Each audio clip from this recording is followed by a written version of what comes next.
Η Ελένη και ο Ανδρέας περιμένουν στο μεευτήριο. Εκείνη την ημέρα είχε πολύ κόσμο. Στην αίθουσα αναμονής η Ελένη ακούει να φωνάζουν το όνομά της. Δεν ήταν η γυναικολόγος της, αλλά σκέφτηκε πως ίσως να είναι κάποια άλλη γιατρός, η Μαία, η νοσηλεύτρια. Την καθοδηγεί στο δωμάτιο εξέτασης όπου βρίσκονται 2 φοιτήτριες. Αφού ολοκληρώνει την κολπική εξέταση, η Μαία ενημερώνει τις φοιτήτριες πως η Ελένη έχει διαστολή και οι συσπάσεις τοκετού έχουν ξεκινήσει. Η Ελένη ακούει τη Μαία να λέει «Βέβαια είναι το πρώτο της μωρό, επομένως μπορεί να διαρκέσει πολλές ώρες».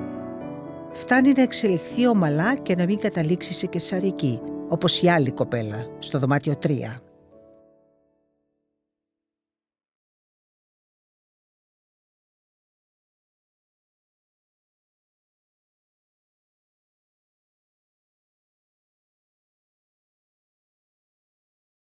Η Μαία δίνει στον Ανδρέα και την Ελένη κάποια χαρτιά να υπογράψουν.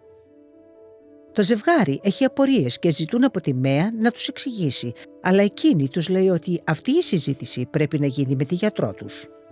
Η γιατρός εισέρχεται στο δωμάτιο και καθησυχάζει το ζευγάρι. Τους διαβεβαιώνει ότι όλα θα πάνε καλά, αναφέροντας ότι πρόκειται απλά για διαδικασία ρουτίνας κατά την εισαγωγή στο μεευτήριο. Η Ελένη υπογράφει τα έντυπα και τα παραδίδει στη Μαία. Γυρνώντας προς τη Μαία, η γιατρός λέει «Έχουμε δρόμο μπροστά μας. Θα δούμε πώς προχωράει. Σε 1 ώρα περίπου με ενημερώνεις».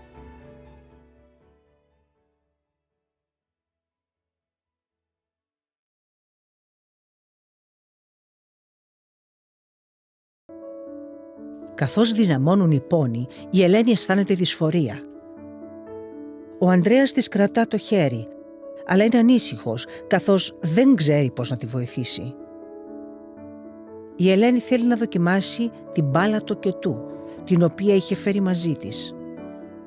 Η Μαία όμως της εξηγεί ότι είναι καλύτερα να μην εξαπλωμένη, καθώς πρέπει να παρακολουθούν τους καρδιακούς παλμούς του μωρού και να βεβαιωθούν ότι όλα εξελίσσονται ομαλά. Η Ελένη ρωτάει αν μπορεί να φάει κάτι, αλλά η Μαία της λέει ότι είναι καλύτερα να το αποφύγει σε περίπτωση που χρειαστεί χειρουργείο. Στο άκουσμα της λέξης χειρουργείο, η Ελένη ξαφνιάζεται αφού δεν υπήρχε κάποια ένδειξη για καισαρική, αλλά δεν είπε κάτι.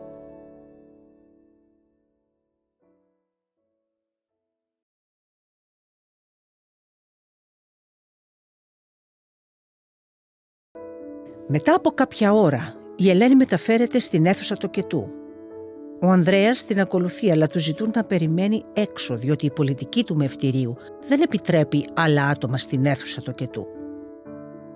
Η Ελένη έχει γεννήσει και κρατά στην αγκαλιά της τη Μαρίλια, το κοριτσάκι της. Είναι πολύ χαρούμενη που νιώθει το μωρό της δέρμα με δέρμα στο στήθος της.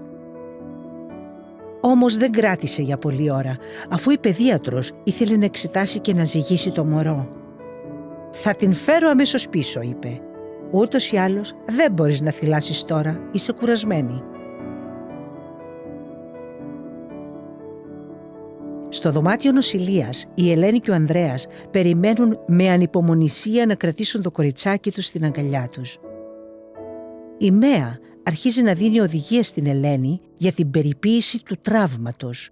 Η Ελένη ακούει με προσοχή, αλλά δεν καταλαβαίνει για ποιο πράγμα μιλούσε η Μαία, οπότε της εξηγεί ότι την ώρα του τοκετού διενεργήθηκε περινεοτομή.